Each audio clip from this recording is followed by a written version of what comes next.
The economics of pollution. From 1970 to 2012, the U.S. population increased by 1/3 and the size of the U.S. economy more than doubled.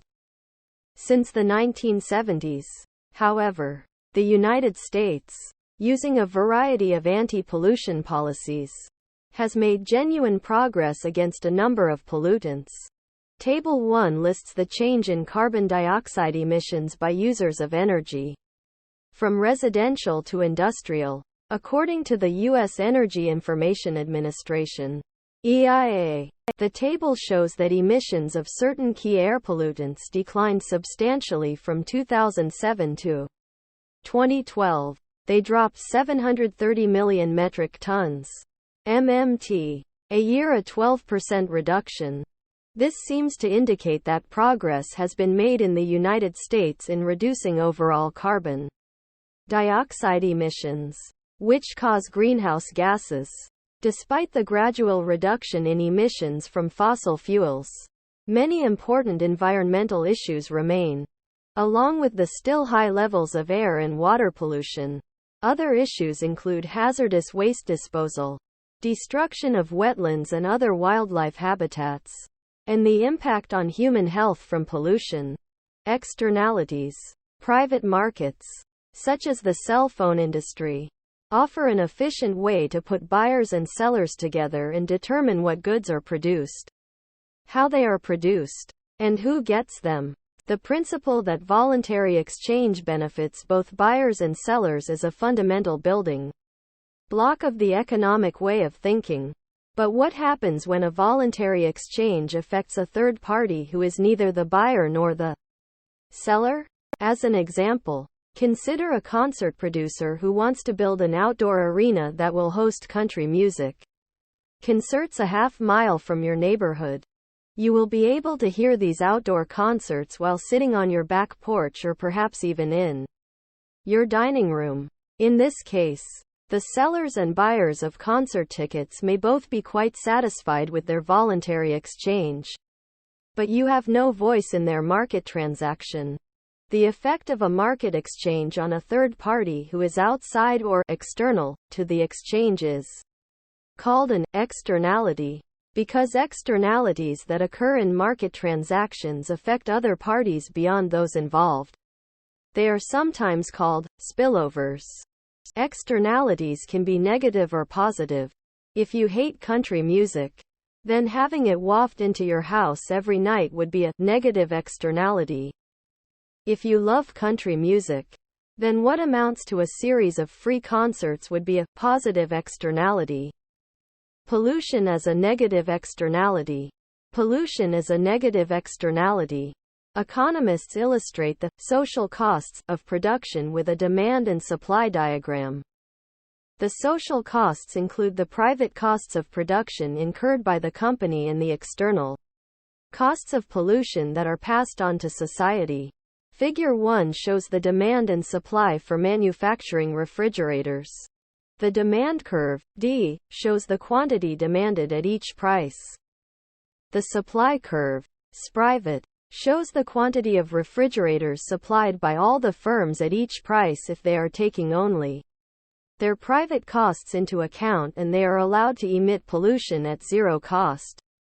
The market equilibrium, E0, where quantity supplied and quantity demanded are equal, is at a price of $650 and a quantity of 45,000. This information is also reflected in the first three columns of Table 2. However, as a byproduct of the metals, plastics, chemicals and energy that are used in manufacturing refrigerators, some pollution is created.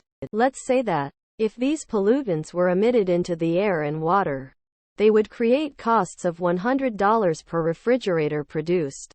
These costs might occur because of injuries to human health, property values, wildlife habitat, reduction of recreation possibilities, or because of other negative impacts.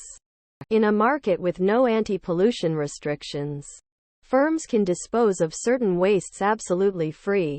Now imagine that firms which produce refrigerators must factor in these external costs of pollution, that is, The firms have to consider not only the costs of labor and materials needed to make a refrigerator, but also the broader costs to society of injuries to health and other values caused by pollution.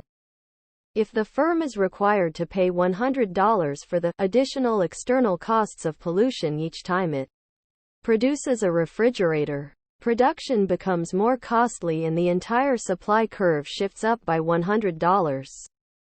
As illustrated in the fourth column of Table 2 and in Figure 1, the firm will need to receive a price of $700 per refrigerator and produce a quantity of 40,000, and the firm's new supply curve will be S-social. The new equilibrium will occur at E1. Taking the additional external costs of pollution into account results in a higher price, a lower quantity of production, and a lower quantity of pollution. The following Work It Out feature will walk you through an example, this time with musical accompaniment. Remember that the supply curve is based on choices about production that firms make while looking at their marginal costs, while the demand curve is based on the benefits that individuals perceive while maximizing utility. If no externalities existed, private costs would be the same as the costs to society as a whole, and private benefits would be the same as the benefits to society as a whole. Thus, if no externalities existed, the interaction of demand and supply will coordinate social costs and benefits. However, when the externality of pollution exists, the supply curve no longer represents all social costs, because externalities represent a case where markets no longer consider all social costs, but only some of them. Economists commonly refer to externalities as an example of market failure.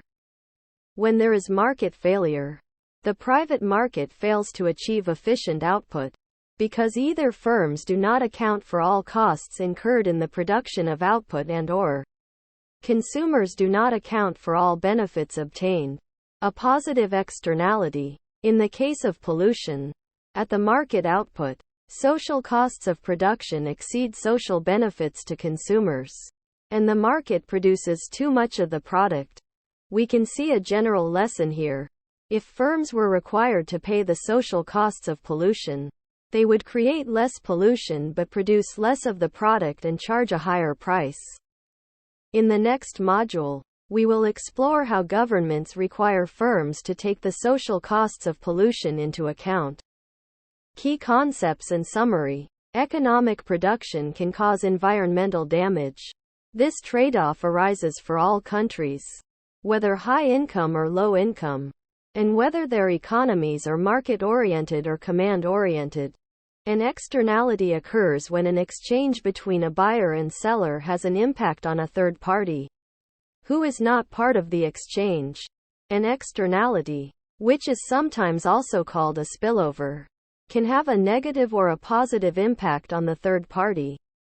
If those parties imposing a negative externality on others had to take the broader social cost of their behavior into account, they would have an incentive to reduce the production of whatever is causing the negative externality. In the case of a positive externality, the third party is obtaining benefits from the exchange between a buyer and a seller, but they are not paying for these benefits. If this is the case, then markets would tend to underproduce output because suppliers are not aware of the additional demand from others. If the parties that are generating benefits to others would be somehow compensated for these external benefits, they would have an incentive to increase production of whatever is causing the positive externality. Thank you for watching BookTube channel.